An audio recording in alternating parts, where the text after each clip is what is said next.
चलो, तो भाई लास्ट क्लास में मैंने आपको बताया था वीबीटी के पोस्टुलेट्स, मैंने बताया था कोवेलेंट बॉन्ड कैसे फॉर्म होता है। कैसे फॉर्म होता है बेटा? सबसे पहला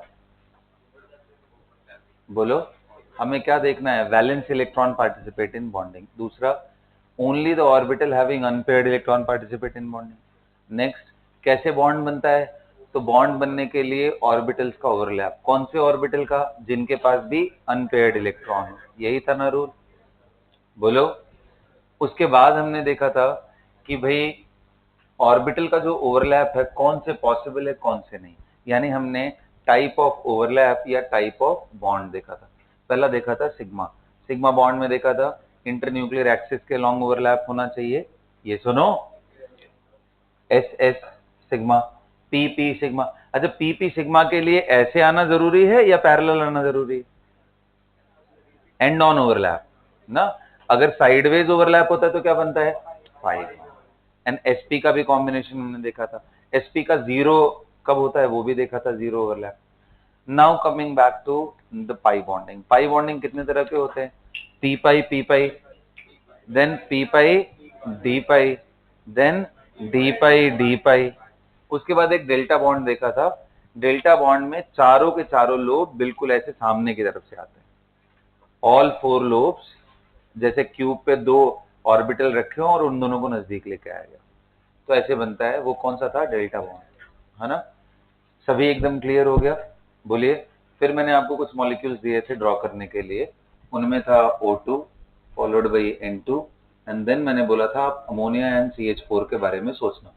let's talk about O2 first. हाँ, सो ऑक्सीजन का कॉन्फ़िगरेशन क्या होता है? क्योंकि जब तक आप एटम पिक्चराइज नहीं करोगे, लोन मतलब ऑर्बिटल के अंदर आपको ऑड इलेक्ट्रॉन नहीं दिखेंगे, ऑर्बिटल में ऑड इलेक्ट्रॉन नहीं दिखाई दिया तो फिर आप बॉन्ड नहीं बना पाओगे। तो आज जो देखते हैं ऑक्सीजन का कॉन्फ़िगरेशन क्या है बेटा? 1s2 2s2 2p। p में कितने इलेक्ट्रॉन? 4। 4 में 2 अनपेयर्ड दिख रहे हैं क्या बेटा? 2 अनपेयर्ड होने का मतलब अब मैं इसको कहीं पे भी रख सकता हूँ, x y, y z, z x में से किसी भी 2 पेयर में रख सकता हूँ। लेकिन मुझे सुविधा किस में होगी ज्यादा देखने में, बॉन्ड बनाने में, कि मैं एक्स वाई प्लेन में लगाऊं। तो इसलिए एक को मैं पी एक्स और एक को पी वाई। चलो बनाता हूँ 1s, ये हो गया न्यूक्लियस। उसके बाद 2s, उसके बाद 2p, x y and z. Z में मैं क्या रख दूं? पेयरिंग वाला इलेक्ट्रॉन, और अनपेयर्ड को मैं इसमें रख दूं। कोई प्रॉब्लम? Sorry, got it. अच्छा, ऐसे ही दूसरा एटम भी होगा बेटा, सेकेंड एटम भी होगा। यहां nucleus 1s 2s 2p, x y and z. X y and z करूंगा तो यहाँ डबल। यहाँ मैं जानबूझ के थोड़ा नीचे की तरफ कर रहा हूं ताकि ये जब भी ओवरलैप करें, अब जब भी ये नजदीक आएंगे तो इंटरन्यूक्लियर एक्सिस में बना सकता हूं। अब देखो कई बच्चे कैसे बनाते हैं, ऐसे बना लेते हैं ओवरलैप की, एक पी ऑर्बिटल ऐसे ऐसे ओवरलैप करा, दूसरा पी ऑर्बिटल ऐसे ऐसे ओवरलैप करा। ये बिल्कुल ही अलाउड नहीं है। आप इमेजिन करो, आप इसको अगर एक को हटाओ तो आपने ये किया बेसिकली। बताओ, क्या इस तरह की कोई बॉन्ड मैंने आपको बताया था? ओवरलैप होता है तो या तो दोनों लोब होते हैं ऊपर नीचे वाले, इसको पाई बोलते हैं, और या तो फिर अकेला होना है तो ऐसे ऐसे होता है। ये सुनो, ये तो कोई ओवरलैप नहीं हुआ।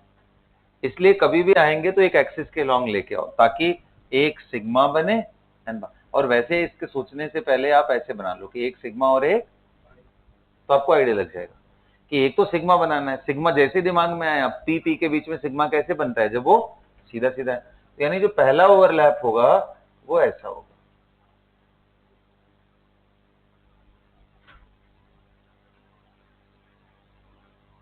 ये ओवरलैप, ये पहला overlap, this leads to sigma bond formation.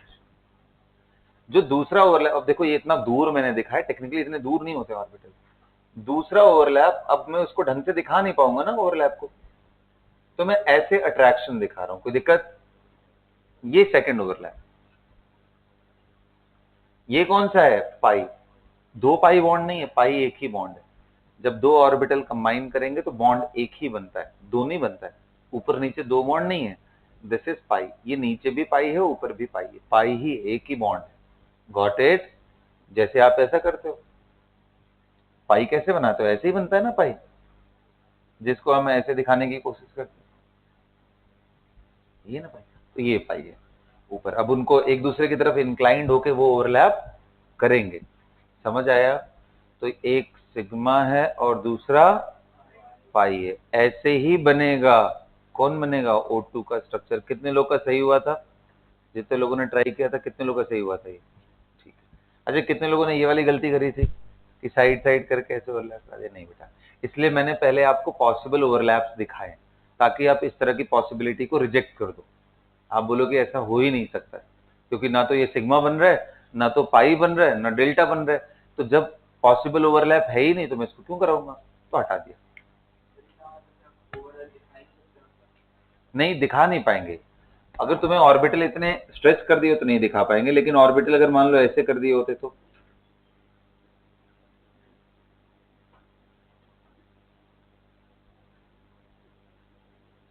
Overlap हो गए। समझ रहे हो ना?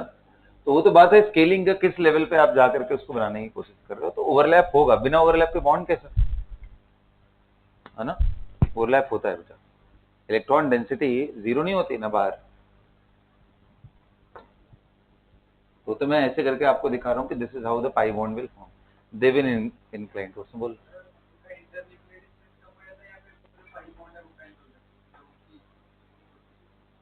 नहीं, देखो, इट इज जस्ट लाइक कि ये और ये एक दूसरे के रीजन में इंटरफियर करते हैं, और इंटरफेरेंस इनका सेम फेज में अगर हो तो कंस्ट्रक्टिव होता है। तो ये दोनों ऐसे दिखेंगे ही नहीं, बल्कि अगर आप देखना चाहते हो तो कुछ इस तरह का इनका अरेंजमेंट हो जाएगा। ये दोनों ऑर्बिटल ऐसे दिखाई नहीं देंगे, होने के बाद ऐसे हो जाएंगे, है ना?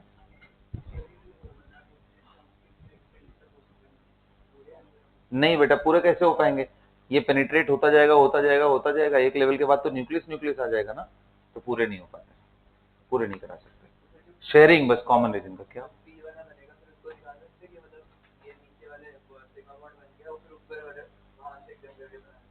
नहीं, मत बनाओ, ऐसे ही करके दिखाओ ना, क्या दिक्कत है यार? तुम्हें रिप्रेजेंट करना है बस मॉलिक्यूल को, मतलब ये बताना है कि ऐसे कर रहा हूँ। वरना अगर तुम इसको ओवरलैप कराने की कोशिश करोगे तो इनके ऑर्बिटल को न्यूक्लियस तक पेनिट्रेट करा दोगे।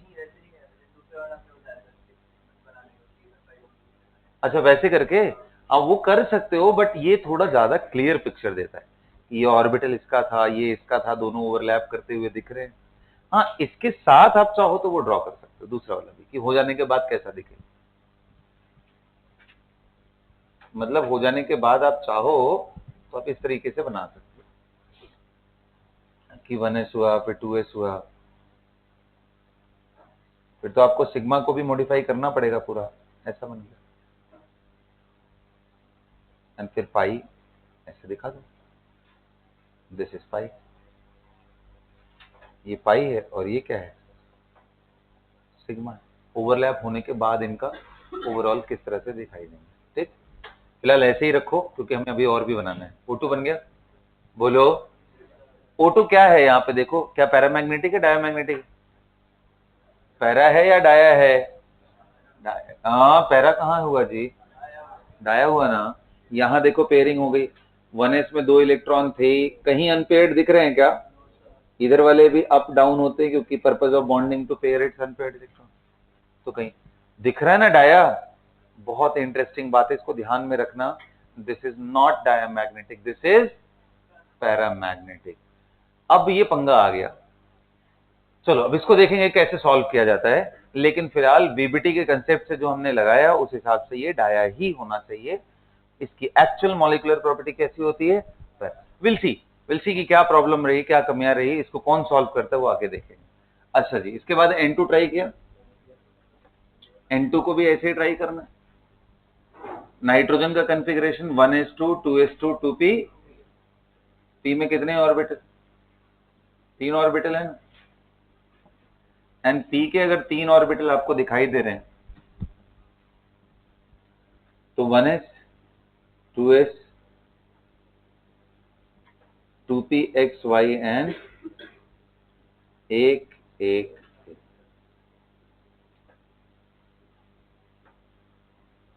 दूसरा ऐसे बनाऊंगा, न्यूक्लियस 1s 2s। अब मैं सीधा ओवरलैप कराता हूं, कोई प्रॉब्लम? कितने लोग कह रहे हैं यहां पे 2 पाई बॉन्ड बनेंगे, एक इनके बीच में और एक जेड के बीच में।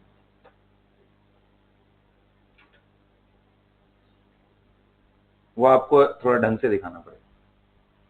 There will be 2 pi bonds in N2, ये सुनो, पाई 1 एंड पाई 2। तो एक वाई वाई और एक जेड जेड के अलॉन्ग बने।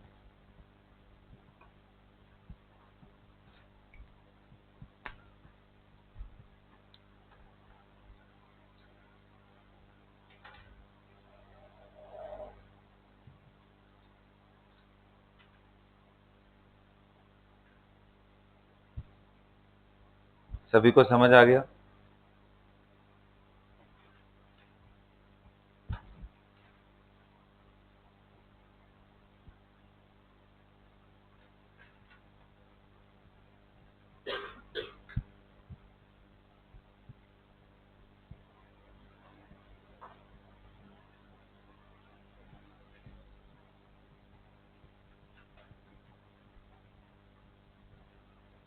मिटा दें इसको।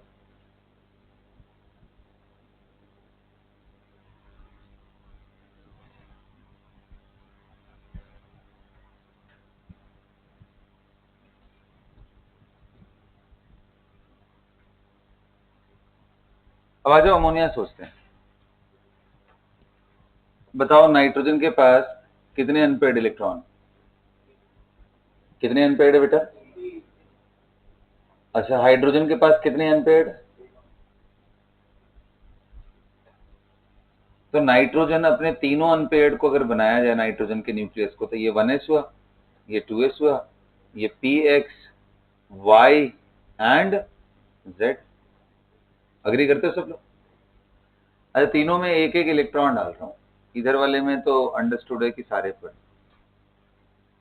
हाइड्रोजन में एक है, तो हाइड्रोजन आ करके एक इसके लॉन्ग ओवरलैप कर ले, एक हाइड्रोजन इसके लॉन्ग ओवरलैप कर ले। ये जो न्यूक्लियस है उस पर मैं हाइड्रोजन लिख दे रहा हूं, कोई दिक्कत? एक हाइड्रोजन। देखो ध्यान से, ये न्यूक्लियस है, ये न्यूक्लियस है, तो ये इंटरन्यूक्लियर एक्सिस, ये भी इंटरन्यूक्लियर एक्सिस है, ये भी इंटरन्यूक्लियर एक्सिस। तो इसके लॉन्ग जो ओवरलैप बने वो कौन से वाले हैं? सिग्मा बॉन्ड बन रहा है ना? अच्छा, अब बताओ, अमोनिया का स्ट्रक्चर तो क्लियर हो गया, क्लियर है ना?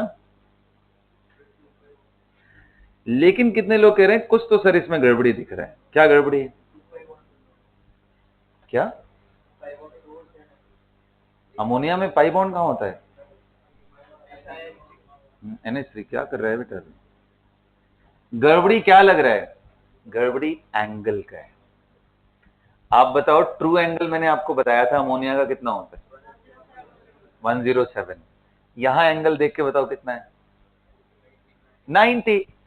अरे बाबा, P x and P Y इसी पे हाइड्रोजन आके जुड़ा है ना, तो एक्स और वाई के बीच का एंगल कितना होता है? 90 डिग्री।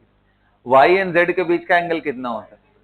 तो अगर मैं वीबीटी के हिसाब से सिर्फ सोच के चलूं कि अमोनिया का bond angle h n h bond angle कितना आ रहा है? Exact 90 degree. और देखो ना, लोन पेयर कोई डिस्टॉर्शन भी नहीं करेगा, क्योंकि लोन पेयर कौन से ऑर्बिटल में प्रेजेंट है? एस में। पूरी तरीके से क्या है, वो यूनिफॉर्मली डिस्ट्रीब्यूटेड है हर तरफ से, तो वो कोई एक स्पेसिफिक रिपल्शन किसी एक चीज को नहीं करने वाला है। जबकि हमने वेस्पर में पढ़ा था कि ये रिपेल करके 109 डिग्री 28 मिनट से थोड़ा डिविएट होता है और जाकर 107 पे सेटल हो जाता है। ये सुनो, तो बॉन्ड एंगल का करेक्ट इंफॉर्मेशन, मतलब यार वीबीटी पूरी तरीके से साफ समझ में आ गया कि सही तो O2 के केस में एक तो उसका मैग्नेटिक प्रॉपर्टी गलत बताया, दूसरा अमोनिया में बॉन्ड एंगल गलत बताया।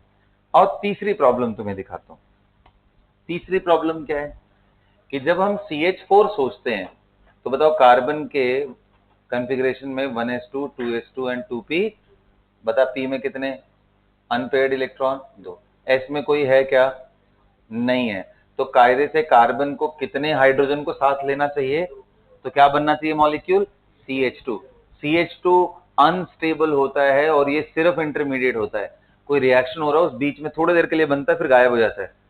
CH4 methane one of the most stable gases में से एक है। CH4 is tetrahedral and it exist in nature. मतलब कुछ तो गड़बड़ हुआ। क्या गड़बड़ हुआ कि यार अनपेयर्ड दो थे, बॉन्ड 4 कैसे बन सकता है? तो कुछ भाई साहब लोगों ने समझाया कि यार एक्साइटेड स्टेट बना लो इसका। एक्साइटेड स्टेट का मतलब कि जो 2s है ना, इसके इलेक्ट्रॉन जो दो थे उनमें से आप एक को उठा के इधर कर दो।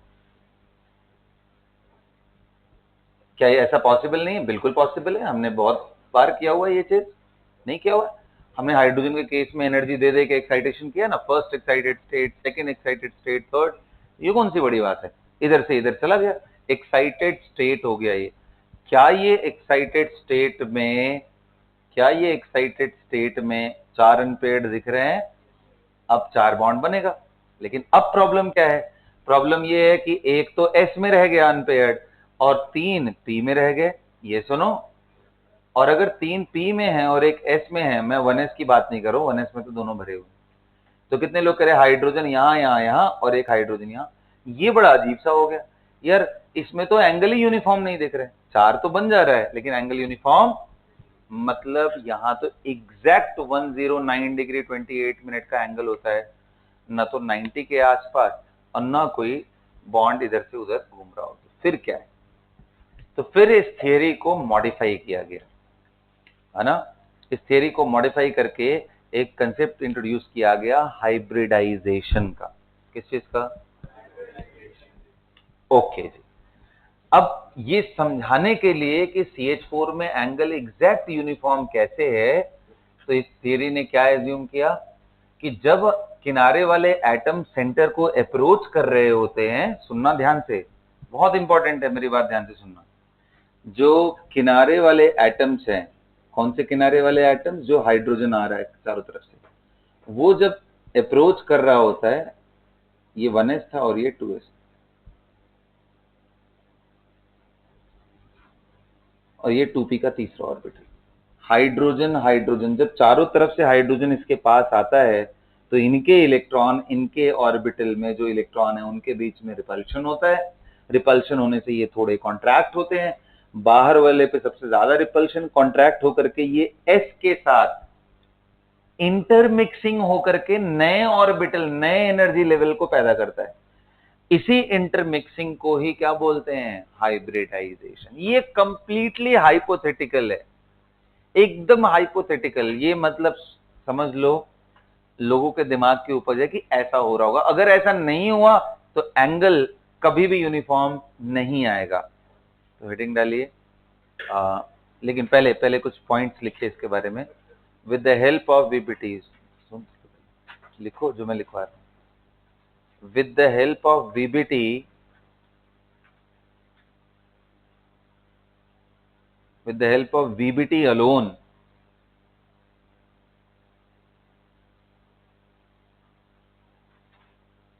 with the help of VBT alone, the bond angle in ammonia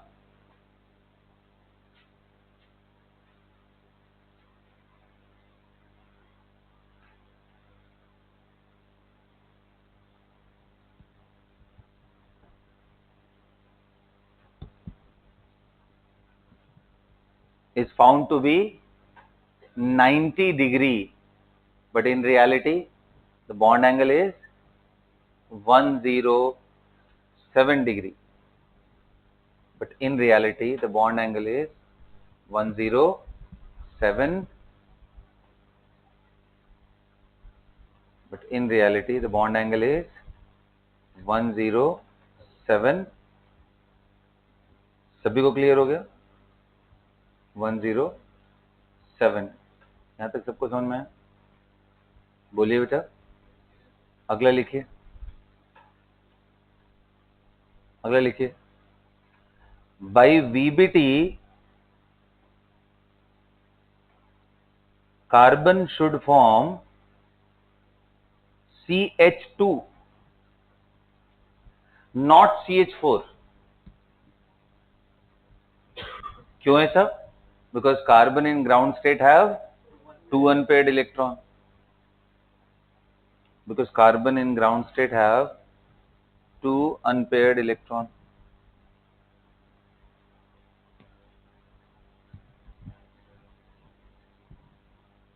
But in reality क्या कहानी है?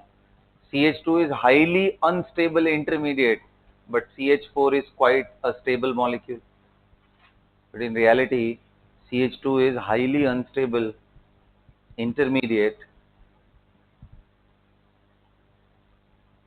whereas CH4 whereas CH4 is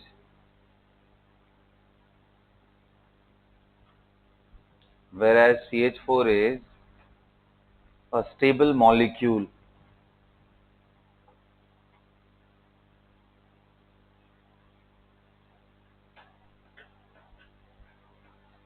Okay, so that is the drawback of valence bond theory alone, कि ये पॉलीएटॉमिक स्पीशीज का कहानी explain नहीं कर पाता है. इवन और भी कमियों में से एक है. कौन सा? कि O2 एक पैरामैग्नेटिक स्पीशीज है, जबकि ये क्या बता रहा है? लिखो, if we apply VBT on O2 it must be diamagnetic, but in reality O2 is paramagnetic.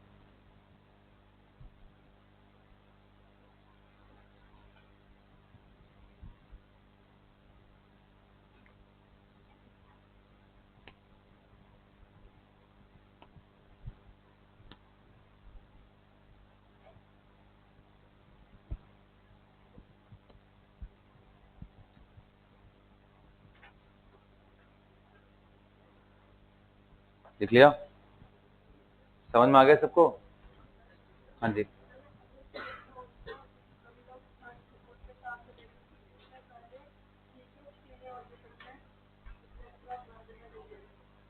क्या बोल रहे हो?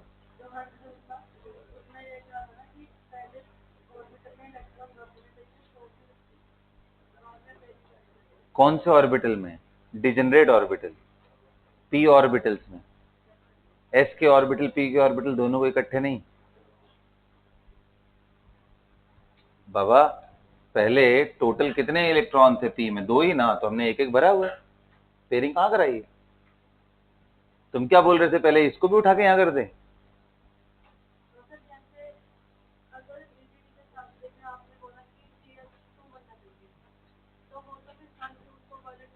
क्यों? हाँ नहीं बाबा, वो एटम रहा ही नहीं ना, अब तो वो शेयर होकर के मॉलिक्यूल बन रहा है. एटम रहे तो फिर हम डिस्कशन करेंगे ना एटॉमिक कॉन्फ़िगरेशन. अब एटम कहाँ है? वो CH2 is a molecule. In fact it is an intermediate. CH4 is a molecule, है ना. तो बस ये एटम तक ही रखो, उसके बाद की कहानी हम लोग अलग देख रहे हैं. ठीक है, आ गया बात समझ में? ओके जी. अब to overcome the anomaly in the angle and geometry of the molecule, the concept of hybridization is introduced. Okay, ये बेसिकली एक मॉडिफिकेशन है VBT के अंदर. लिखो,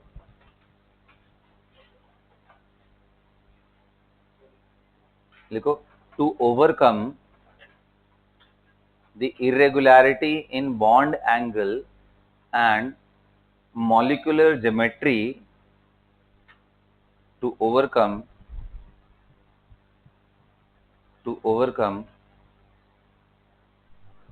the irregularity in bond angle and molecular geometry, VBT is modified and concept of hybridization is introduced. VBT is modified and concept of hybridization is introduced. Now, आप heading डालिए, what is hybridization?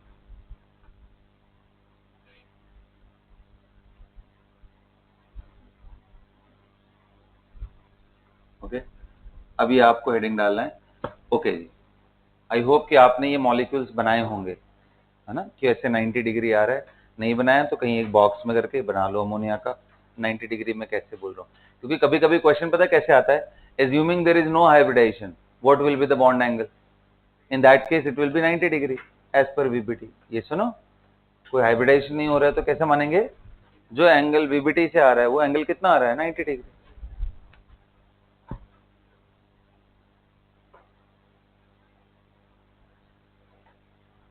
चलिए,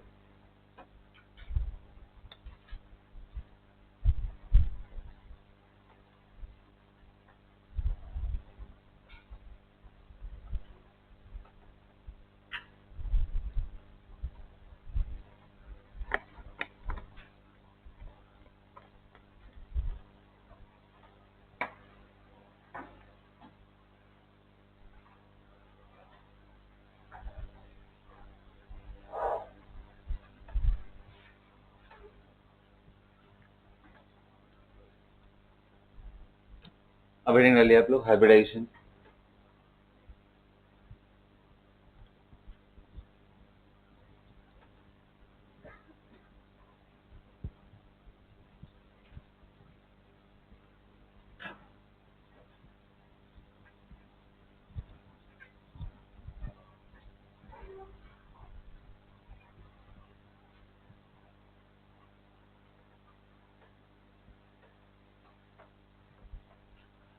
अब मुझे एक बात बताओ,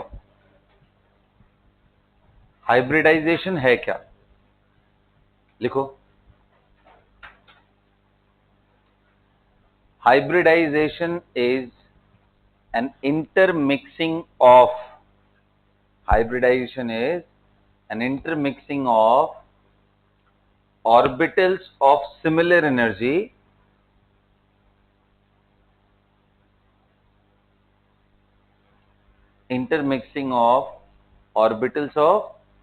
energy which produces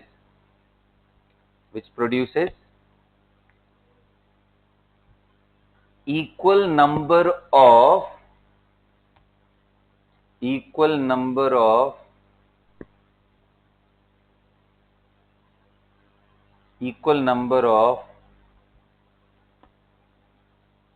hybrid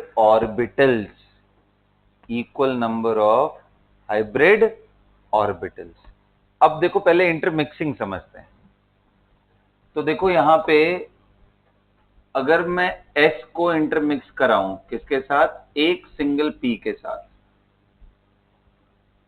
तो एक ऑर्बिटल S का और एक ऑर्बिटल P का इंटरमिक्स हुआ, तो जो हाइब्रिडाइजेशन क्रिएट होता है उसको बोलते हैं sp। तो बेटा sp हाइब्रिडाइजेशन में जो ऑर्बिटल्स क्रिएट होंगे उन दोनों के ही नाम sp होगा, इसका भी नाम sp होगा। अब इसको देखो ऑर्बिटल डायग्राम से कैसे समझते हैं कि s ऑर्बिटल और p ऑर्बिटल में से कोई एक, सारे p ऑर्बिटल नहीं, 1p लिया हुआ, ये दोनों जब इंटरमिक्स हो जाएंगे तो इनके जगह पे क्या आएगा? sp orbital. अब क्वेश्चन ये है कि सर sp ऑर्बिटल आएंगे तो बट वो देखने में कैसे होंगे? क्योंकि हर ऑर्बिटल का आपने बताया s स्फेरिकल होता है, p कैसा होता है? डम्बल। तो ऐसे sp ऑर्बिटल कैसे देखने? तो इसको आंसर करने के लिए जो हमारे पास वेस्पर थियरी का एंगल वाला कंसेप्ट है उसको समझते हैं। ये ध्यान देना, जब स्टेरिक नंबर 2 होगा, अभी कुछ लिखना नहीं, पहले समझ लो स्टेरिक नंबर कितना है। अगर 2 हुआ तो S और P की मिक्सिंग होकर के sp बनता है। स्टेरिक नंबर 3 होगा तो क्या बनेगा? sp2। स्टेरिक नंबर 4 होगा तो एक S and P के जुड़ करके क्या बन जाएगा? sp। समझ आया? तो स्टार्ट S से होगा, फिर P यूज होंगे, स्टेरिक नंबर और बढ़ गया तो D भी यूज हो जाएगा उसके अंदर। हाइब्रिडाइजेशन sp3d भी होता है, sp3d2 भी होता है, sp3d3 भी होता है। d3 तक जाते जाते कितने लोग कह रहे हैं? p3 d3 मिला के 6, s मिला दिया तो 7, स्टेरिक नंबर 7 तक का हाइब्रिडाइजेशन हमें सीखना है। Got it? तो अब कैसे बनेगा सर? तो S और P जब मिक्स होंगे, स्टेरिक नंबर 2 होगा, तो बताओ मॉलिक्यूलर ज्योमेट्री कैसी आती है? लीनियर। लीनियर होने का मतलब न्यूक्लियस के चारों तरफ वो जो ऑर्बिटल अरेंज्ड हो वो लीनियर ही हो, ऐसे। This orbital itself is sp2, this orbital. ध्यान देना, लोब का ध्यान रखते हुए एक्चुअल में एक अगर सिंगल sp2 ऑर्बिटल को देखोगे तो वो ऐसा होता है। ये अगर न्यूक्लियस है, इससे इस साइड में एकदम छोटा सा ऐसे दिखाते हैं, वेरी स्मॉल, कि मतलब जो इसका एक साइड का लोब है वो डोमिनेटेड हो गया, दूसरे साइड का लोब कॉन्ट्रैक्ट होकर नेग्लिजिबल हो गया। This is how it is represented. Similarly जो दूसरा sp2 है वो भी ऐसे रिप्रेजेंट होता है, इस साइड में ये छोटा सा लोब, इस साइड बड़ा। अब वो इतना छोटा है कि जनरली उसको इग्नोर कर दिया मैंने, बट अगर सही तरीके से पूछोगे तो मुझे दिखाना चाहिए यहाँ पे और यहाँ पे दिखाना चाहिए। इसका जो अपोजिट लोब है वो ये है, इस बड़े वाले का अपोजिट लोब ये है, जो मैंने यहाँ पे दिखाया। इन दोनों को इकट्ठा कर देंगे और लीनियर होना है 180 डिग्री पे, so this will look like this. Did you get the point? तो अभी के लिए मैं इसको नहीं दिखाता हूं ऐसे, आप अलग से चाहो तो sp2 को दोनों को अलग अलग से दिखा सकते हो। इनके बीच में न्यूक्लियस सेम है, एक ही न्यूक्लियस पे लेके आओगे तो दोनों एकदम 180 डिग्री इनके बीच का एंगल होता है। Angle is 180 degree and linear. तो देखो अब बड़ा सिंपल सा है यार, आपको स्टेरिक नंबर पता हो तो आप हाइब्रिडाइजेशन फटाफट बता सकते हो। हाइब्रिडाइजेशन बता लिए, ज्योमेट्री आपको पहले ही पता है, उससे ज्योमेट्री रिलेट कर सकते हो, तो सारी चीजें एक साथ मिक्स हो जाएंगी। और फिर अब इस पे हम क्वेश्चन करेंगे इस बार, ठीक है? तो चलो अब टेबल बनाना शुरू करें हम लोग। हेडिंग डालो, हेडिंग नहीं, टेबल ही बनाओ। रुक जाओ, मैं जैसे पहले एक बारी मेरे को आउटलाइन बना लेने दो, उसके बाद करना आप लोग ना। कौन सा? हाँ सॉरी, ये एसपी है, एसपी 2 नहीं यार बेटा, मेरी गलती है, ये 2 नहीं है, एसपी। पी का एक ही ऑर्बिटल है ना? ओके, एक काम करो, एक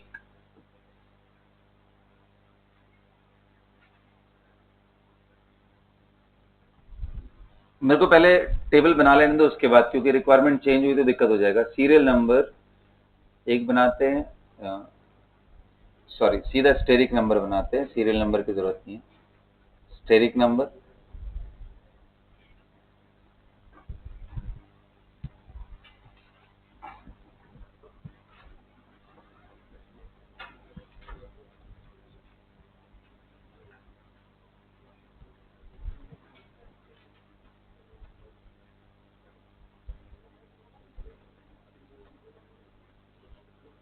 ऑर्बिटल्स इन्वॉल्व इन हाइब्रिडाइजेशन।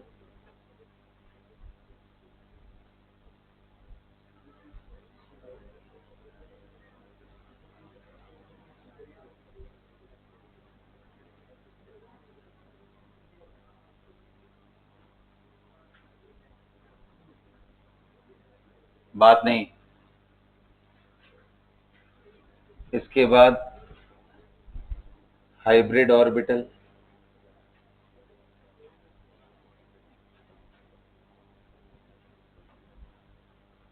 और यहां पे उसका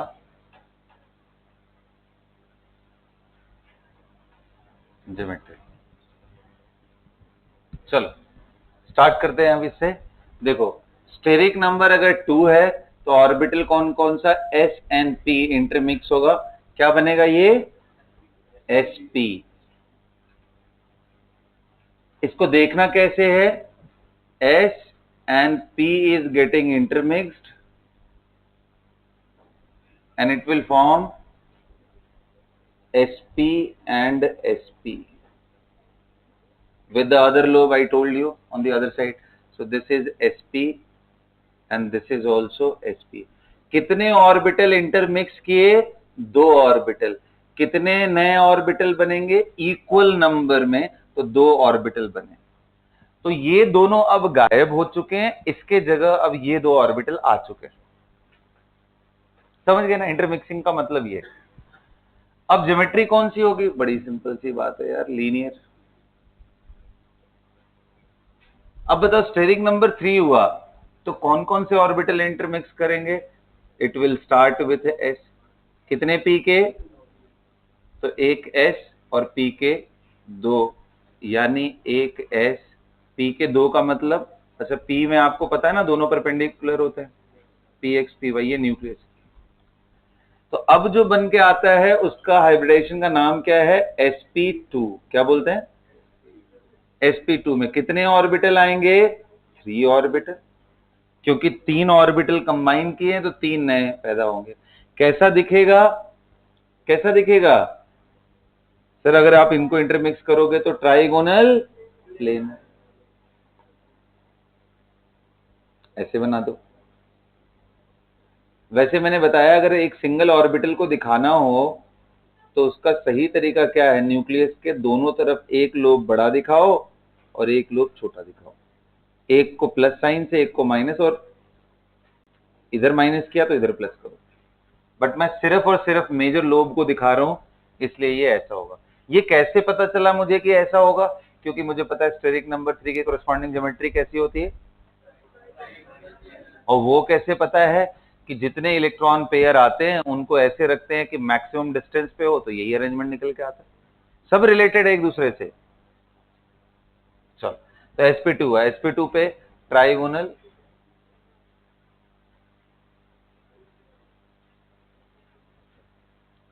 बताओ 4 यूज किया तो।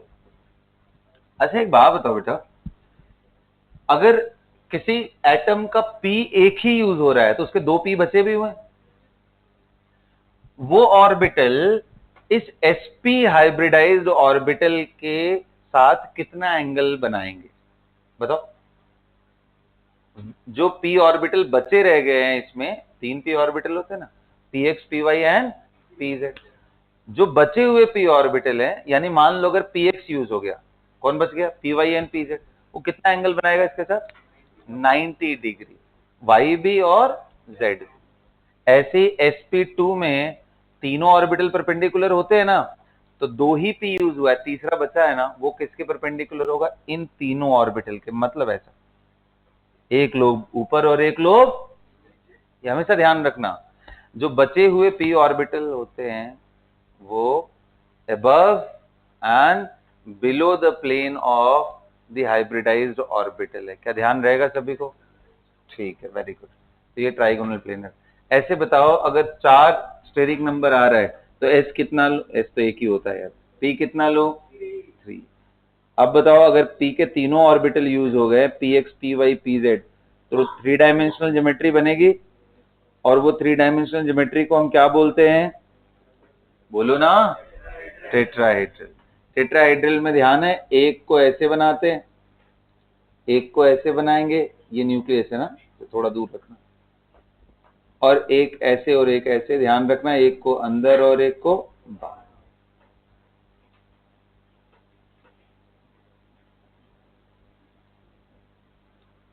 नाम क्या है इसका?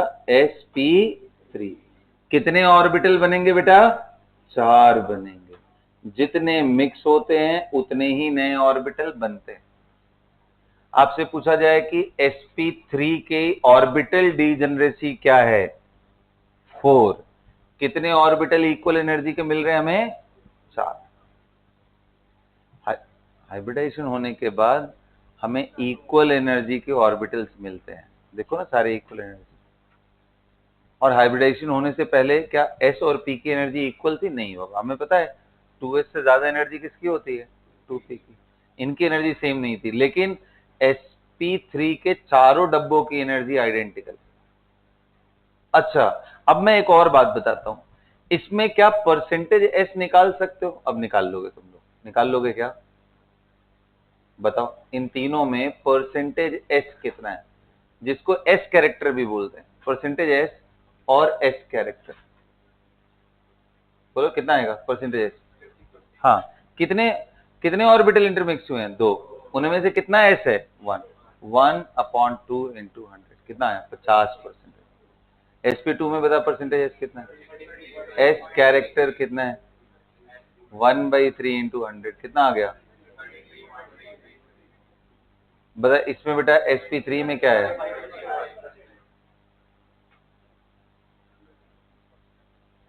अब एक बात बताओ, तीनों हाइब्रिड ऑर्बिटल में s का परसेंटेज अलग अलग है, और s न्यूक्लियस के ज्यादा नजदीक होता है या p? न्यूक्लियस के जो ज्यादा नजदीक होगा उस पर अट्रैक्शन भी स्ट्रांग लगेगा।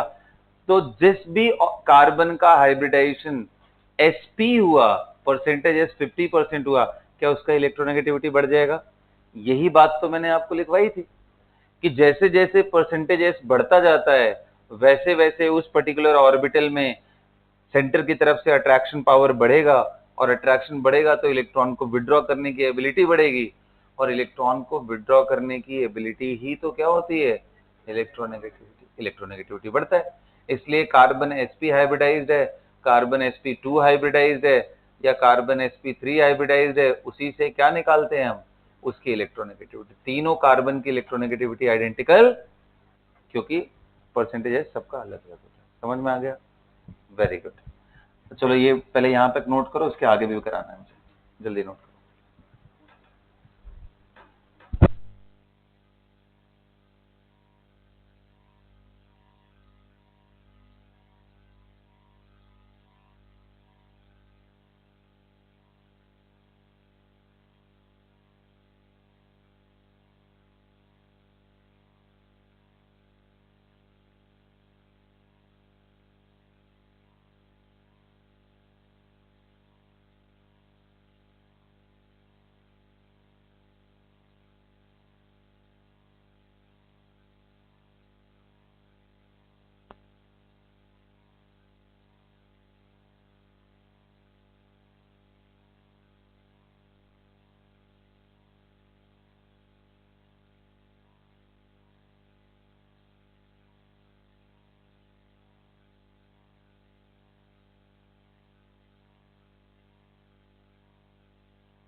ठीक है, कर लिया sp3 का? ठीक है, बना लिया। किसका नाम? इसका नाम, इसको टेट्राहेड्रल बोलते हैं ना, फोर्थ वाले को tetrahedral, and this is trigonal planar, this one is tetrahedral.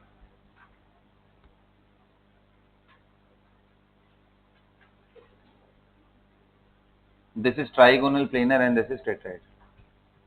Steric number 4 में मॉलिक्यूलर ज्योमेट्री क्या आती है? टेट्राहेड्रल आती है ना।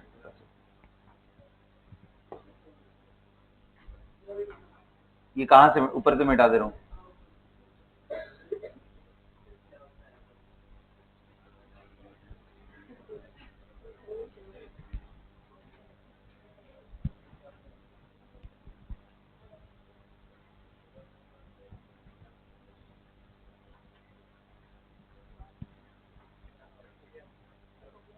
रिलैक्स, अभी बहुत पढ़ाना है उसको, टेंशन नहीं।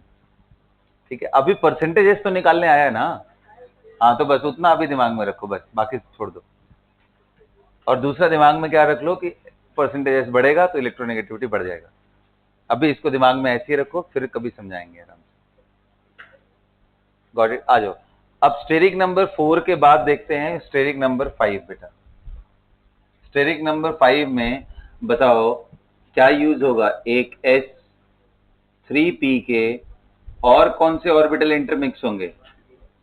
डी का, बिल्कुल सही, 1D यूज होगा।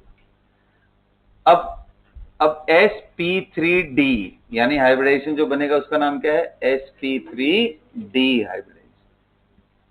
क्वेश्चन ये उठता है कि सर ये बताओ, इसमें s तो समझ आया और ये भी समझ आया p का 3 यूज होगा ना।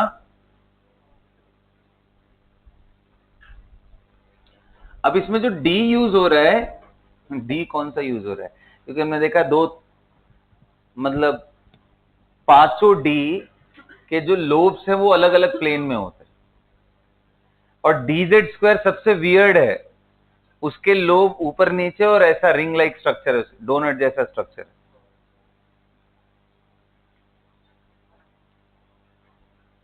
बोलो, पांचों ऑर्बिटल ध्यान है। D x square y square कहां होता है? एक्स एंड वाई एक्सिस पे उसका लोब होता है ना। तो ये पांचों जो डी के ऑर्बिटल अगर अलग अलग है तो इसमें डी कौन सा यूज हुआ है? तो आप थोड़ा दिमाग लगाओ ना। इसका आंसर पता है क्या है? Answer is D z square is use. sp3d। अब थोड़ा दिमाग लगाते हैं कैसे ये dz स्क्वायर पे पहुंच रहे हैं। क्यों नहीं dx स्क्वायर वाई स्क्वायर है, क्यों नहीं dx वाई है, क्यों है, इसको समझते हैं। बताओ sp3d के केस में what is the geometry? Tell me. Geometry steric number से पता चलता है। स्टेरिक नंबर कितना है? 5। 5 के केस में क्या होता है? Trigonal. Very good, trigonal by. बस अब खत्म है, ये तो आप समझ ही गए। ट्राइगोनल बाई पिरामिडल के लिए 3 ऑर्बिटल एक प्लेन में होने चाहिए और इसके परपेंडिकुलर होना चाहिए ये दोनों। ये सुनो, अब थोड़ा देखो इसको। ये बताओ अगर मैं s p x and P y को आपस में मिला लूं तो क्या sp2 बनता है? और sp2 क्या ट्राइगोनल प्लेनर ही होता है? और जो बचा हुआ p है वो इन ऑर्बिटल्स के परपेंडिकुलर होता है। तो ये तो समझ में आया कि अगर pz इधर हो और sp2 इन ऑर्बिटल्स के अंदर हो, यानी जिनको मैं ऐसे शैडो बना दे रहा हूं, तो ये बन सकता है। अब बताओ अगर आप इसको बिगाड़ना नहीं चाह रहे हो तो आप नेचुरली डी का भी वैसा ही ऑर्बिटल लेके आओगे जो इस इफेक्ट को एम्पलीफाई करे। और बताओ डी में कौन सा ऐसा है जिसका लोब जेड एक्सिस के लॉन्ग रहता है? That's the reason why we use dz square, जो इस पूरे ज्योमेट्री को वैसे ही मेंटेन करके। देखो फाइनल चीज क्या है, हमने हाइब्रिडेशन इंट्रोड्यूस क्यों किया? क्योंकि एंगल एंड ज्योमेट्री एक्सप्लेन नहीं हो पा रही थी। बोलो ना, मिथेन का वीबीटी से करने की कोशिश कर रहे हैं तो एक्स वाई जेड से 90-90 एंगल आ रहा है और एक बड़ा अजीब सी जगह पे हाइड्रोजन फंस गया है। अमोनिया के अंदर एग्जैक्ट 90 डिग्री आ रहा है, बट एक्चुअल में एंगल तो अलग होते हैं। तो उनको एक्सप्लेन करने के लिए इसलिए एसेंस पकड़ के चलना है। ज्योमेट्री पहले है, बाकी कहानियां बाद में। तो इसलिए उन पांचों डी ऑर्बिटल में से कौन सा डी जाएगा इस पे?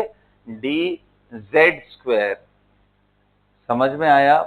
अब मुझे बताओ, जो एक्सियल बॉन्ड है और जो इक्विटोरियल बॉन्ड है, किधर एस कैरेक्टर ज्यादा है?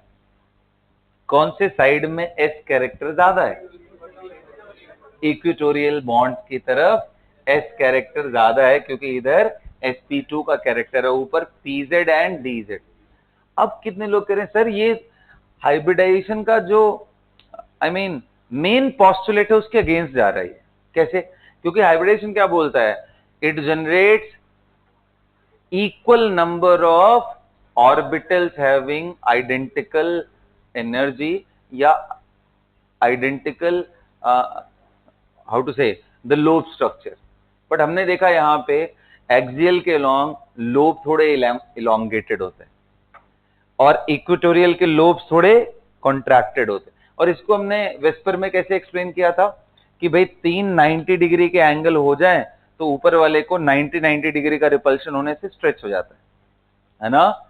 जबकि रियलिटी ये है कि इनमें D character and P character ज्यादा। बताओ, पी के ऑर्बिटल बड़े होते हैं ना, डी के और बड़े होते हैं, तो जिधर पी एंड डी का कैरेक्टर आएगा उसके लोब्स तो नेचुरली बड़े होंगे, ये सुनो। और जिधर एस का कैरेक्टर ज्यादा आएगा, अब देख बार बार समझाता हूं, ये बता न्यूक्लियस से, एक न्यूक्लियस है उसके नजदीक में एस होगा या पी ज्यादा नजदीक होगा, विच ऑर्बिटल इज क्लोजर?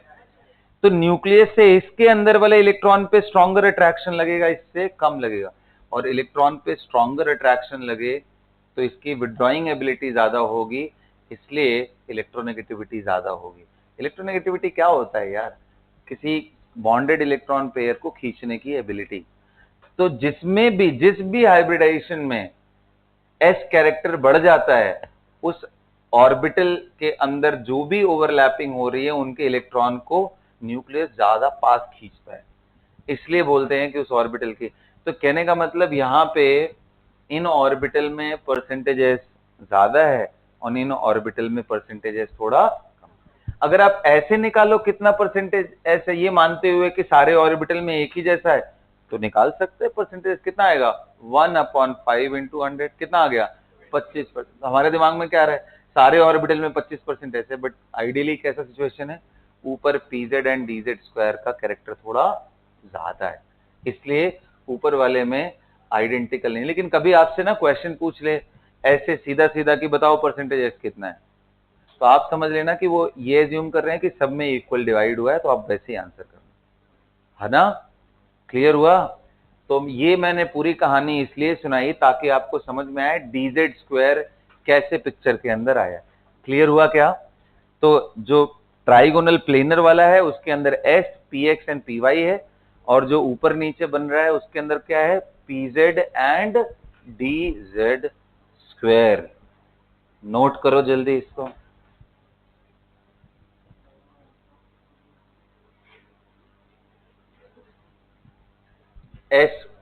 sp3d2 कितने ऑर्बिटल होंगे बेटा? सॉरी, कितने ऑर्बिटल होंगे sp3d? कितने? 1 2 3 4 एंड 5, 5 ऑर्बिटल्स आएंगे ना। चलो, अब मेरे ख्याल से आप समझ चुके हो, तो अब थोड़ा मेरी मदद करो तुम लोग। कर रहे हो क्या मेरी मदद? 6 में बताओ, एस एक यूज होगा, पी कितने, डी कितने? हाइब्रिडाइजेशन। अगला क्वेश्चन, डी कौन से यूज हुए इसमें? 2 डी है ना, वो 2 डी कौन से यूज हुए हैं? थोड़ा मेरी मदद करो इसमें। D x square y square and d z square.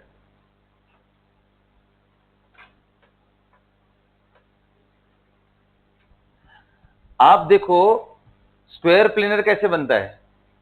X square y square ऐसे हो जाए, और डीजेड स्क्वायर अगर ऐसे मैं परपेंडिकुलर ड्रॉ कर लूं तो क्या ये ऑक्टाहेड्रल नहीं बन गया? 4। अरे ऑक्टाहेड्रल कैसे बनता है बाबा? यही है ना ऑक्टाहेड्रल। अगर इसको एक्स एक्सिस बोल ले, इसको वाई, तो ये जेड एक्सिस हो गया ना, यही है ना ऑक्टाहेड्रल। तो ऑर्बिटल के फॉर्म में देख, एक px है, एक py है, एक pz है। अगर ये सिर्फ तीनों अच्छे से कंबाइन कर जाएं, यही ऑक्टाहेड्रल बना देगा। अब इनको सिंक करते हुए, s तो यूनिफॉर्मली डिस्ट्रीब्यूटेड है, इनको सिंक करते हुए मैं d के कौन ऑर्बिटल लूं जो इसकी ज्योमेट्री को ना बिगाड़े? कौन सा लूं? तो एक बोलोगे sir x square y square ले लो, तो ये इस लोब के साथ मर्ज कर जाएगा, और जेड स्क्वायर ले लोगे तो ये इसके साथ मर्ज कर जाएगा। इसलिए यहाँ पे डी का कौन सा यूज होता है? D x square y square and उससे यूनिफॉर्म ऑक्टाहेड्रल ज्योमेट्री क्रिएट होकर के आएगी। समझ में आया? बोलना क्या हुआ?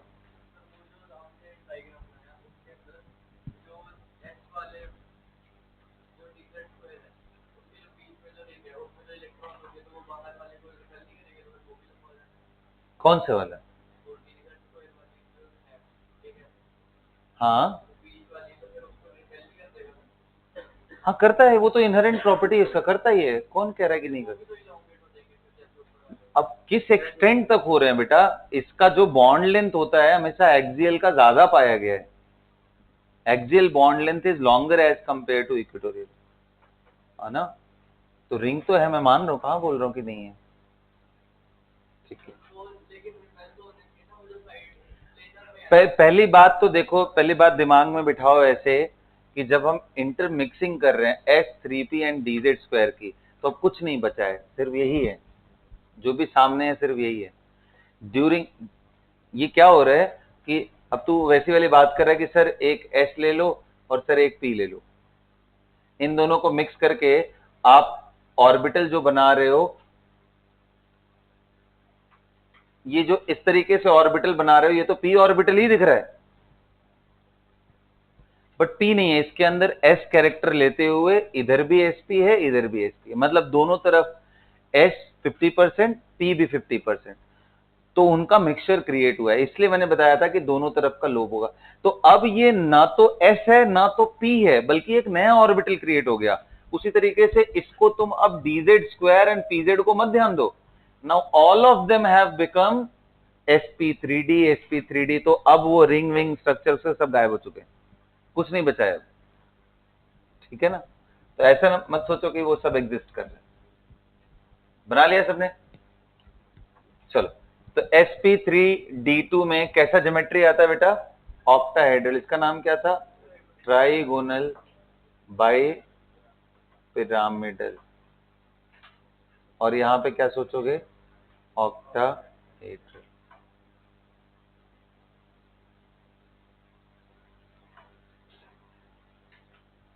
चलो अब मैं ऑर्बिटल्स नहीं बनाऊंगा क्योंकि बड़ा क्लमजी हो जाएगा, अब आप समझ गए हो। बेसिकली मेरा काम था इस बात को समझाना कि हाइब्रिडाइजेशन है क्या एग्जैक्टली, तो क्लियर हो गया ना। Hybridization is intermixing of similar energy orbitals to create equal number of new hybrid orbital. ये बात ध्यान रखना, हाइब्रिड ऑर्बिटल जितने भी प्रोड्यूस होंगे उन सब की एनर्जी आइडेंटिकल होंगी। क्या हो गया, कौन एक्सिस में नहीं है, क्यों एक्सिस पे नहीं है तो, अरे तू, ए प्रभु क्या होगा तेरा बेटा, ये एक्स और वाई एक्सिस है, अगर मैं इसको ऐसे घुमा दूं क्या ये एक्स वाई एक्सिस नहीं है, हाँ तो और क्या किया हुआ है, मैं कैसे दिखाऊं ऑक्टाहेड्रल बताओ, तुम्हें थोड़ा ढंग से दिखाई दे, ऐसे दिखाऊंगा, घुमाया है बेटा, कोई तकलीफ नहीं कर सकता तो बोलो, इलीगल है नहीं ना, केस तो नहीं करोगे मेरे ऊपर। विनायक बोल रहे केस करेंगे, क्या केस करोगे तुम, कि सर मुझे सोते हुए डिस्टर्ब करते हैं, ये ह्यूमन राइट वायलेशन है, मुझे सोने का अधिकार है, ऐसे बोलोगे तुम।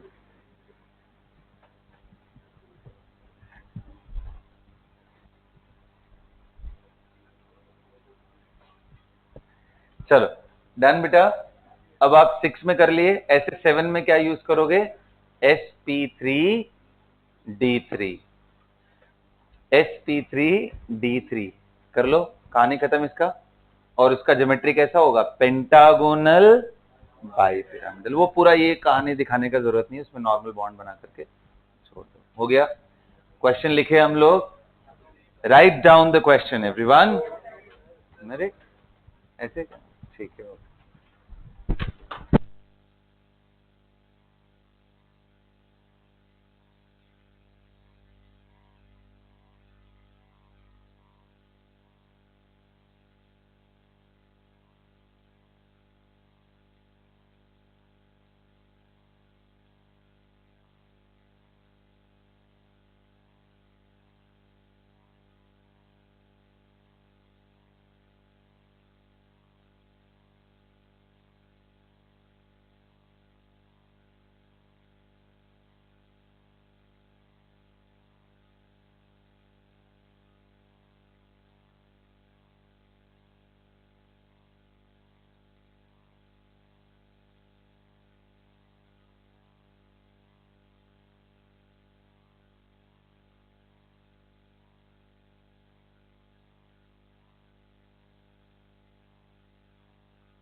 है ना, यहाँ पे D2 नहीं बल्कि 2D लिखना, यहाँ D2 हो जाएगा।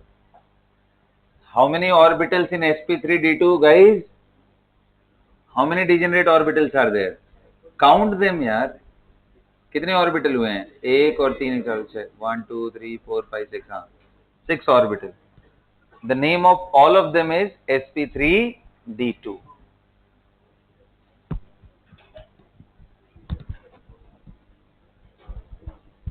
सिमिलरली 7 हुआ तो s3p 3d sp3d3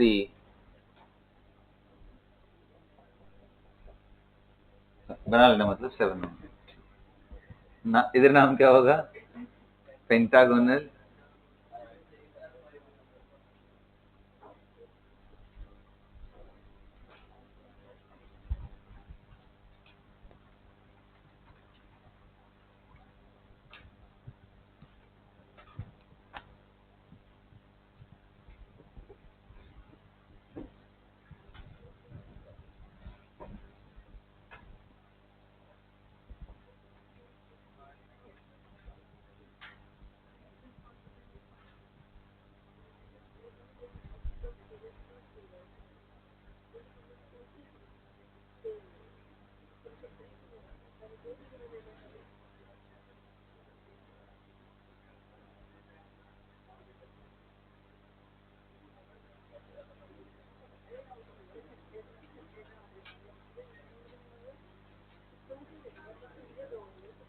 कर लिया बेटा सभी ने?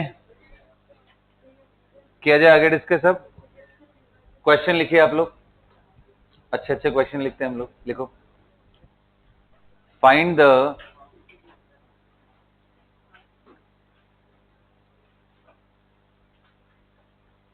Hybridisation of the central atom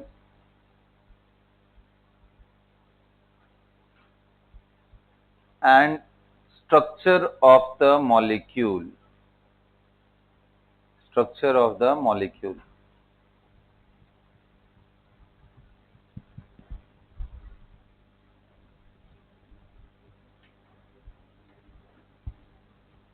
सबसे इंपॉर्टेंट चीज क्या है बेटा? स्टेरिक नंबर, वो देखना है। अच्छा, स्टेरिक नंबर में कैसे देखते हैं? कितने साइड एटम्स हैं या कितने सिग्मा बनाया है, एंड साथ के साथ में कितने लोन पेयर हैं, बस यही होता है ना। चलो पहला शुरू करते हैं। BeCl2 गैस दूसरा लेते हैं, BF3 तीसरा लेते हैं, है ना। And the third molecule is SO2, fourth is SO3, fifth is XeO3, sixth is XeO4, seventh is ammonia, eighth is H2O। करते चलो करते चलो। Ninth is PCl5, 10th is SF4, 11th is ClF3, 12th is क्या हुआ?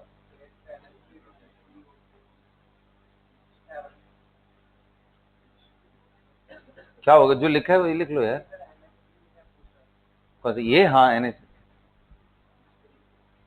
कुछ और लग रहा है क्या ये? उसके नीचे अब ये ना, ये क्राइम है तुम लोग का, मैं बता रहा हूँ। ये लो, याद रहेगा मुझे, समझ ये बात। तुमने जो राइटिंग को लेके तंग किया है ना, ClF3 बोल भी रहा हूँ, ध्यान से सुन लो। उसके बाद BrF5,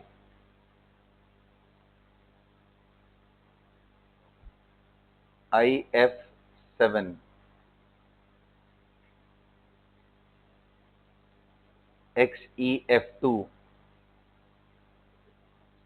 XeF4, बस क्या होता है? कोई बस नहीं होता है, सब ट्रक है इधर। X V I I, I3 minus,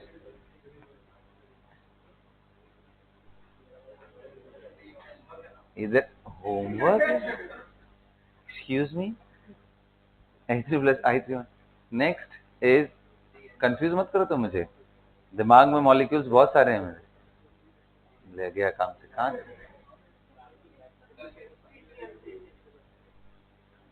इतना अच्छा मॉलिक्यूल आ रहा था, क्यों डिस्टर्ब किया? इस बात का सजा तुम्हें मिलेगा, रुक जाओ, आ रहा हूँ मैं, तुम्हारे स्ट्रक्चर सबसे पहले चेक करूंगा। हाँ बिल्कुल सही, एकदम परफेक्ट, क्या बात है, बहुत बढ़िया। ICl2 माइनस, हाँ वो बहुत ज्यादा हो जाएगा, सिंगल सेंट्रल एटम का मैं बोल रहा हूँ। अभी वो भी करेंगे, करो तो सही, करो तो सही।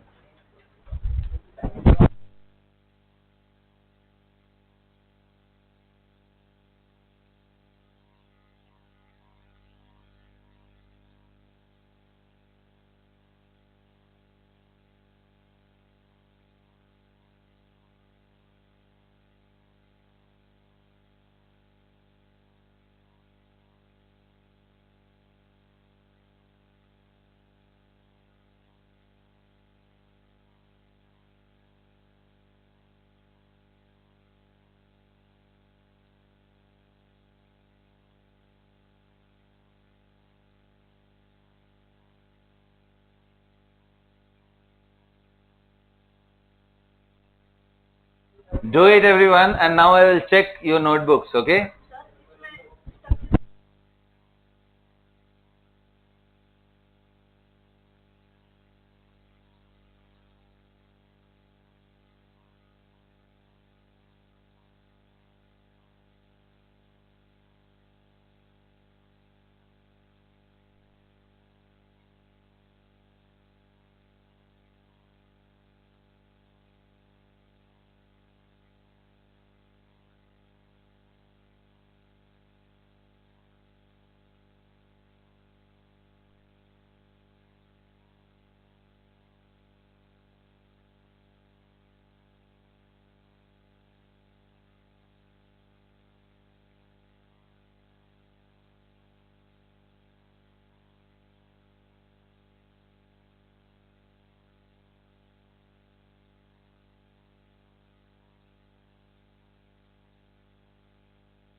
आइए बेटा, मुझे एक बात बताओ, फर्स्ट टू कितने लोग का हो गया? हाथ उठाओ, फर्स्ट टू हो गया।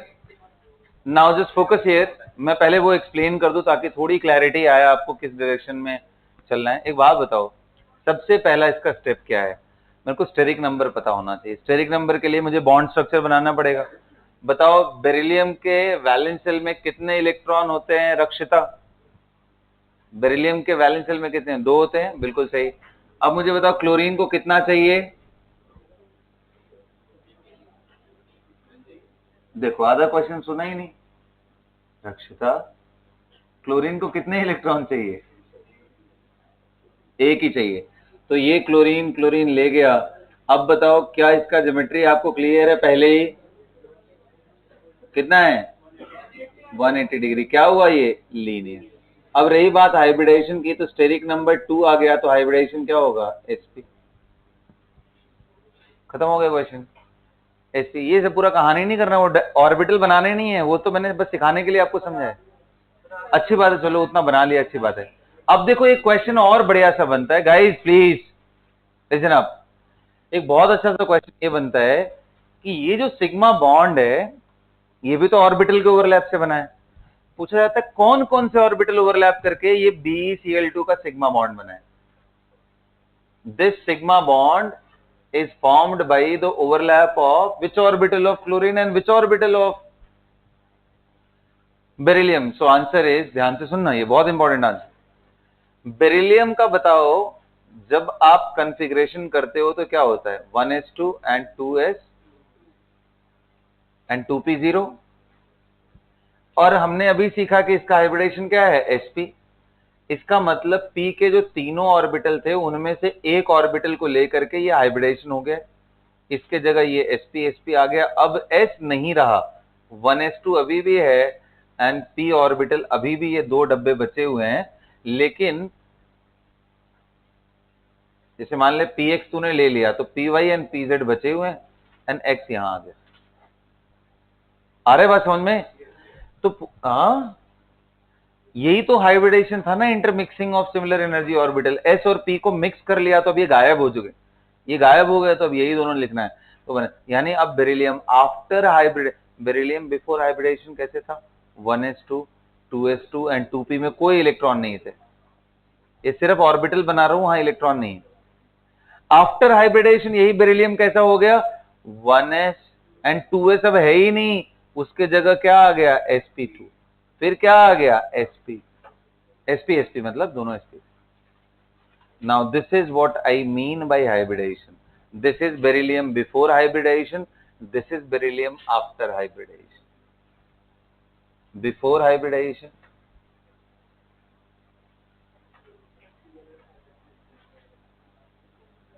beryllium, and this is beryllium after hybridization। After hybridization करोगे तो बताओ, 2 इलेक्ट्रॉन थे ना यहाँ s में, उन दोनों इलेक्ट्रॉन को आप एक एक करके डिस्ट्रीब्यूट करोगे। क्यों एक एक करके? क्योंकि इसने 2 सिग्मा बनाए हैं, एक सिग्मा बनाने के लिए एक अनपेयर्ड, दूसरे के लिए दूसरा अनपेयर्ड, इसलिए ऐसे। अब मुझे एक बात बताओ, अब जब बॉन्ड बनेगा तो क्लोरीन क्या अपना normal 1s2 2s2 2p6 3s2 and 3p5, क्या क्लोरीन अपना नॉर्मल p ऑर्बिटल यूज करेगा क्या? और उसके यहाँ पे अनपेयर्ड प्रेजेंट है, यही है ना अनपेयर्ड। तो क्लोरीन अपना नॉर्मल p ऑर्बिटल लेके आता है, जबकि बेरिलियम, बेरिलियम अपना sp orbital। So this sigma bond is formed by the overlap of, this sigma bond is formed by the overlap of sp hybridized orbital of beryllium and p orbital of, कौन सा p? 3p। अब वो x है, y है, z, वो another matter. समझ आया? ये इसको अंदर से देखने का तरीका है कि भाई हाइब्रिडाइजेशन एग्जैक्टली था क्या, उसने क्या चेंजेस किए एंड फिर बॉन्ड कैसे बन रहे।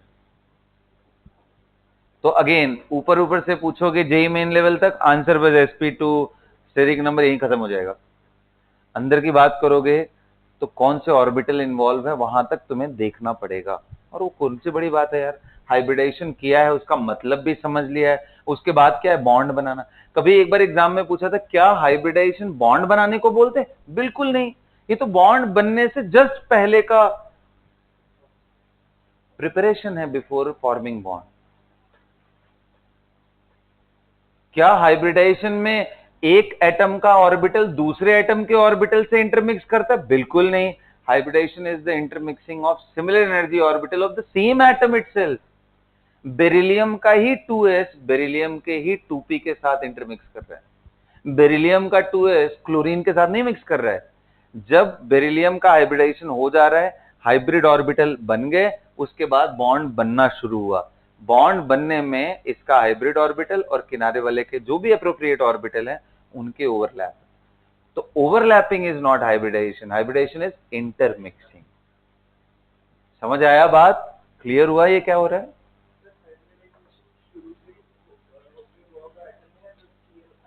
आएगा तब ना, वरना बेरिलियम अगर गैसीय स्टेट में मिले तो उसका नॉर्मल ऑर्बिटल ही रहता है। तो हाइब्रिडाइजेशन का मतलब ही तब है जब मॉलिक एटम्स कई सारे उसके नजदीक आने लग जाए, तभी तो रिपल्शन होगा ना बाहर वालों पे, तभी वो रीअरेंज करेंगे ना एनर्जी लेवल को, और तभी वो नए ऑर्बिटल बनेंगे। जब साइड में एटम ही नहीं तो कैसा हाइब्रिडाइजेशन? समझ गए? अब देखो इसमें ना साइंटिफिक कम्युनिटी में ये डिबेट है। डिबेट किस बात का है? क्या क्लोरीन का हाइब्रिडाइजेशन लिया जाए या नहीं लिया जाए? तो इसमें दोनों तरह का चीज एक्सेप्टेड है। कुछ लोगों का कहना है अगर ले भी लो तो कोई फर्क नहीं पड़ेगा। अब कैसे लेंगे? इसके क्लोरीन के वैलेंस शेल में कितने इलेक्ट्रॉन होते हैं? 7। एक यूज हो गया, 3 लोन पेयर और एक बॉन्ड, टोटल कितना बना? 4। तो उसका sp3 भी लेते हैं लोग। और कुछ लोग बोलते हैं भाई किनारे कोई बहुत ज्यादा रिपल्सिव फोर्सेस तो आ नहीं रहे हैं, तो किनारे वाले तो अपना प्योर ऑर्बिटल ही यूज करेंगे। तो बोलते नहीं, सिर्फ पी ऑर्बिटल लेके आओ। दोनों ही आर्गुमेंट एक्सेप्टेड है। तो इसलिए हाइब्रिडाइजेशन सिर्फ सेंटर वाले चीजों के लिए ज्यादा अच्छी चीज है, किनारे वालों के लिए it is meaningless to even discuss hybridization, है ना? क्योंकि उसमें भाई उसमें ज्योमेट्री या इसकी कोई प्रॉब्लम ही नहीं है, किनारे वाला तो हमेशा एक साइड से आता है बस, तो इसलिए कोई दिक्कत नहीं। Got it? तो अभी फिलहाल आपका काम है फटाफट सभी का हाइब्रिडेशन निकालना। स्टेरिक नंबर देखो, हाइब्रिडेशन निकालो। और अगर आप और डीप जानना चाहते हो तो ये समझो कि इसका जो सिग्मा बॉन्ड है इसके पी ऑर्बिटल और इसके sp ऑर्बिटल के ओवरलैप से बना है। ठीक है? तो हाइब्रिड ऑर्बिटल से सिग्मा बन सकता है, हाइब्रिड ऑर्बिटल में लोन पेयर आ सकते हैं, हाइब्रिड ऑर्बिटल में पाई कभी नहीं हो सकता। क्यों नहीं हो सकता? क्योंकि पाई कभी भी हम लोग स्टेरिक नंबर में काउंट ही नहीं करते। और थोड़े ऊपर से देखने की कोशिश करो, पाई कभी भी मॉलिक्यूलर ज्योमेट्री डिसाइड नहीं करता है, क्योंकि pi is a sideways overlap. जो इंटर न्यूक्लियर एक्सिस के लॉन्ग ओवरलैप होता है वो sigma, sigma decides the shape, but pi does not. इसलिए पाई को हम हाइब्रिडाइजेशन में काउंट नहीं करते, कभी नहीं करते। स्टेरिक नंबर में भी नहीं करते, वहां भी नहीं करते। ठीक है? कर लिया आप लोगों ने? BF3 कर लिया? तो यही काम करना है आप सबको ना, बहुत अंदर तक जाओ ना जाओ, लेकिन ये काम कर लेना है। स्टेरिक नंबर देखो, बॉन्ड स्ट्रक्चर बनाओ उसके हिसाब से। जैसे बताओ BF3 में बनाओ, बोरॉन के वैलेंस शेल में 3 इलेक्ट्रॉन, एक एक फ्लोरीन ले गया, स्टेरिक नंबर कितना बेटा? 3। Hybridization sp2, structure trigonal planar, ना बाई पिरामिडल पता नहीं कहां से आता है। ट्राइगोनल आते ही बाई पिरामिडल चिपक जाता है। अरे देखो तो सही, 3 ही थे यार, ये प्लेन में है, ट्राइगोनल प्लेनर। याद करो इन वैल्यूज को। चलो करते जाओ, बस हो गया, इतना हिंट मैंने दे दिया, अब सब करो जल्दी जल्दी।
चलो बेटा देखते हैं SO2। SO2 कितने लोगों ने कर लिया, हाथ उठाओ। SO2 कितने लोग का हो गया है? Very good. बताओ सल्फर के वैलेंस शेल में इलेक्ट्रॉन 6 हुए, डबल बॉन्ड हो बना लिया क्या? ऑक्सीजन को चाहिए था कितना, 2 इलेक्ट्रॉन, इसलिए मैंने। अब बताओ इसका स्टेरिक नंबर कितना हुआ? एक लोन पेयर और साइड एटम कितने हैं? Side atom 2, total steric number कितना? 3। हाइब्रिडाइजेशन कितना हुआ 3 के लिए? एक S N3 2P। Total orbital 3 लाने के लिए मेरे को 3 ऑर्बिटल इंटरमिक्स करेंगे। S से स्टार्ट करूंगा तो P सिर्फ 2 चाहिए, sp2। कितने लोग का सही हुआ? सही हो गया, वेरी गुड। यही चाहिए बस, इससे ज्यादा नहीं चाहिए अभी। SO3 देखते हैं, SO3 बताओ। बताओ स्टेरिक नंबर, बोलना बेटा स्टेरिक नंबर। स्टेरिक नंबर पहले बना लिया इसका स्ट्रक्चर, डबल बॉन्ड हो double. Steric number 3, steric number 3। Hybridization sp2।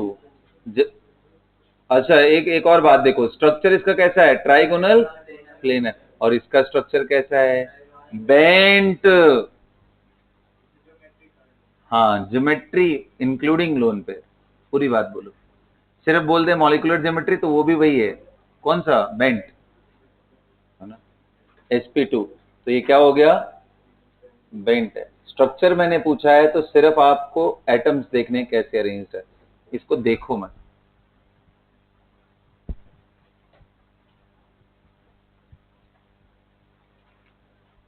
हाँ जी,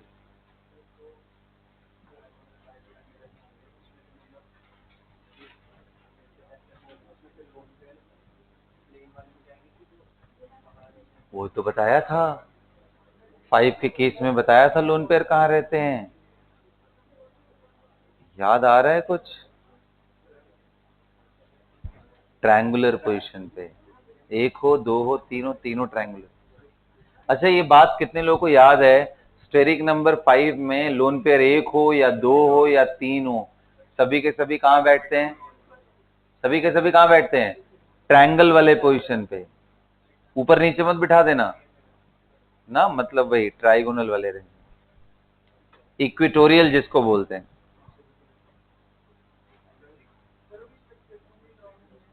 हाँ, कौन से स्ट्रक्चर? ये स्ट्रक्चर ही तो बना रहा हूं, ये क्या बना रहा हूं मैं? ये क्या है? दिस इज स्ट्रक्चर इटसेल्फ ना। तुम कहीं ऑर्बिटल सोच के तो नहीं बोल रहे हो?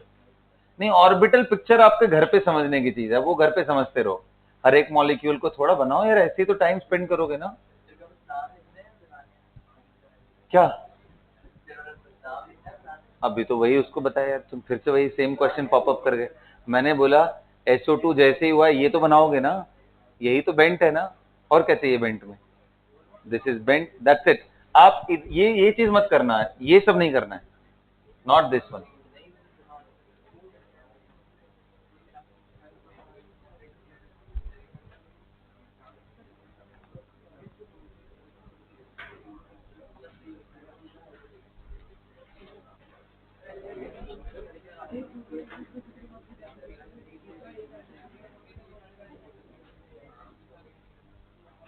चलो बेटा जल्दी करो। XeO3, do it fast.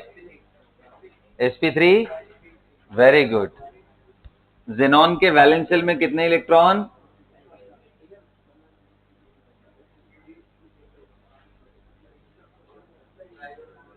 Steric number 1 2 3 and ये 4, 4 आ गया। Hybridisation sp3। स्ट्रक्चर कैसा है? पिरामिड। ट्राइगोनल कहां से हो रहा है तुम्हारे दिमाग में राजी? टेट्राहेड्रल होता है ना, ज्योमेट्री इंक्लूडिंग लोन पेयर। तो अगर मैं ऐसे, यही पढ़ाई कर रहे हो तुम घर पे? हाँ, ध्यान दो थोड़ा। ये था ना टेट्राहेड्रल, लोन पेयर को नहीं देखोगे तो क्या ये तुम्हें ट्राइगोनल प्लेनर दिख रहा है? यहां एक एटम है, यहां है, यहां है, कैसा दिख रहा है? Trigonal pyramidal. प्लेनर कहाँ है जी? 1 एटम, 2 एटम, 3 एटम, 4 एटम, ये पिरामिड जैसा है ना, तो या तो सिंपली पिरामिडल बोलो या ट्राइगोनल पिरामिडल बोलो, चलेगा। This is pyramidal like ammonia, ammonia is also pyramidal. मेहनत नहीं कर रहे हो इसका मतलब, चलो दिस इज पिरामिडल।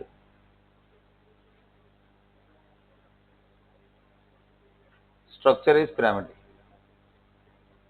XeO4 बताओ। sp3 बिल्कुल सही। टेट्रा हेड्रल, इसमें कोई एनोमली है ही नहीं। अमोनिया बताओ। sp3 टेट्रा हेड्रल नहीं, क्या? क्यों पिरामिडल? वही कहानी है सर, इसमें भी एक लोन पेयर है, अमोनिया के स्ट्रक्चर में भी एक लोन पेयर है। आई मीन एक लोन पेयर हो गया, तो जब बात molecular geometry including lone pair की बोलूंगा तो टेट्राहेड्रल। सिर्फ पूछ लूं स्ट्रक्चर तो मतलब इसको मत देखो, सिर्फ इन तीनों को देखो तो कैसे हैं? पिरामिडल।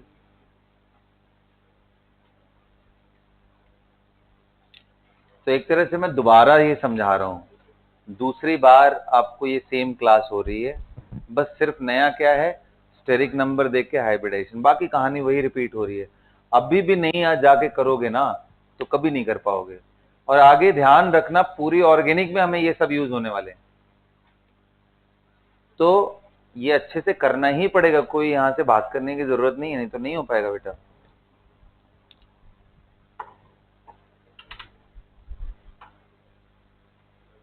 कर लिया क्या? H2O बताइए। sp3 बेंट है, very good, very nice. sp3 bent. बताइए PCl5 sp3d कैसा? हाँ बिल्कुल सही, ट्राइगोनल बाई पिरामिडल। SF4 बेटा, sp3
करें बेटा, आगे किया जाए।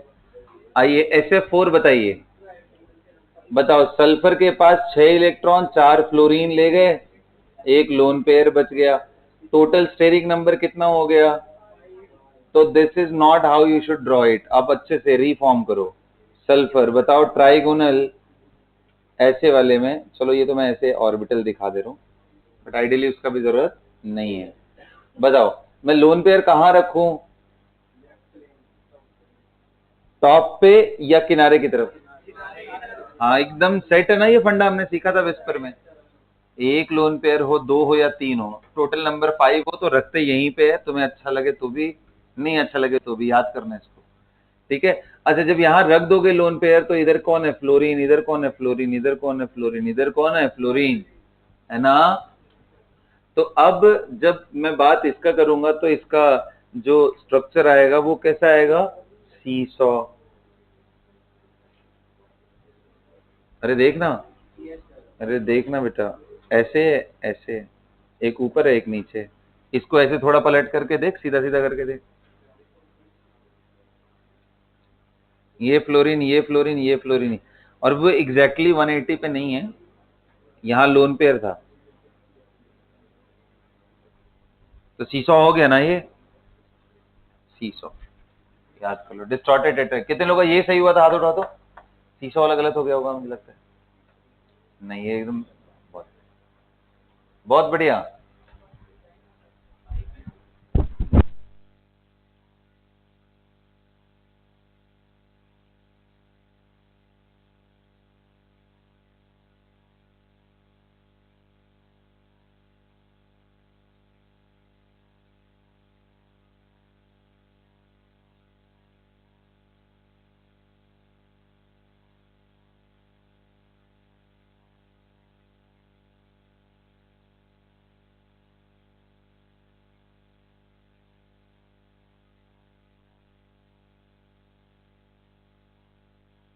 This lone pair is present on equatorial position.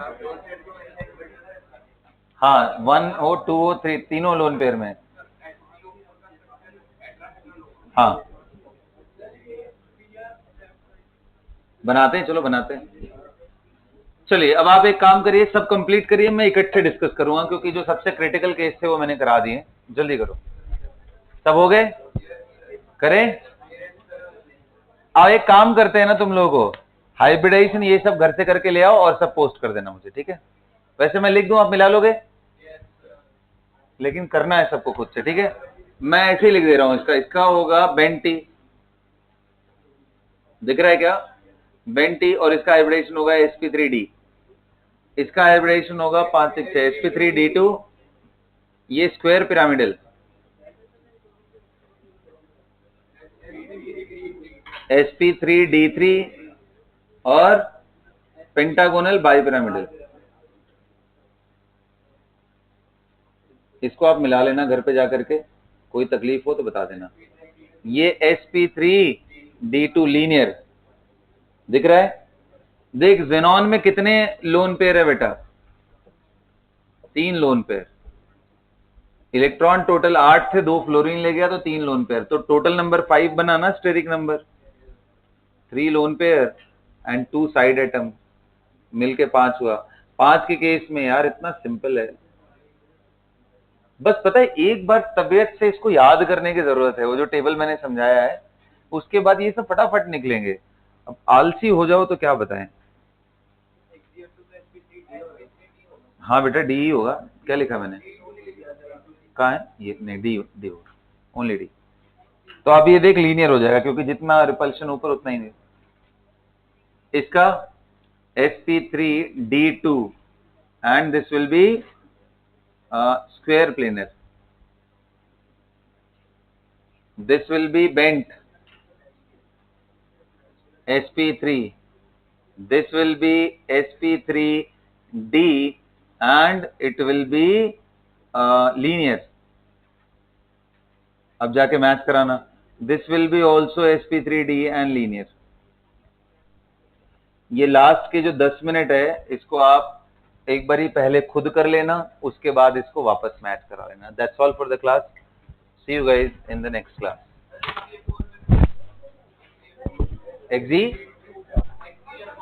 XeF4 is square planar, sp3d2 करके बना के खुद से ट्राई करना ना, ये तो मैंने आंसर लिख दिया।